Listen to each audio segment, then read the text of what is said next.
Нэг зүйл дээр би маш хатуу ихтгэл өнжилтэй байдаг.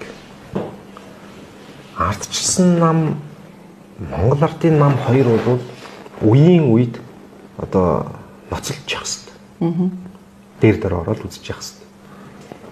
Монголын том эрх ашигын төлөө эсвэл Дорнод аймгийн эрх ашигын төлөө энэ хоёр нам харилцсан, ойлголцсон гэсэн утга бол байж болохгүй. Ингээл юм бол бид нар жинхэнэ тэр манан гэж юмыг үсгэн.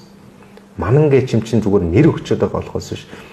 Тэр ойлголцож байгаа хэсэг дээр л хэсэг бүлэг хүмүүсийн эрх шиг хангагдана. Дорнод аймаг Монгол улс эндээс хожих нэг ч юм байхгүй гэж боддог байхгүй юу?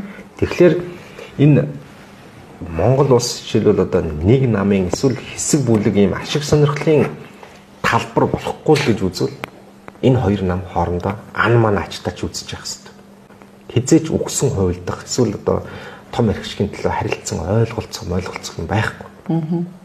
Дээр ороод үзэж явах хэрэгтэй. Тэгэхээр эндээс хэн хожихыг бол Монгол хожно, эндээс юу хожихыг бол арчлал хүний эрх хэрэгчлөөний тухай асуудал энд хожно. Тийм учраас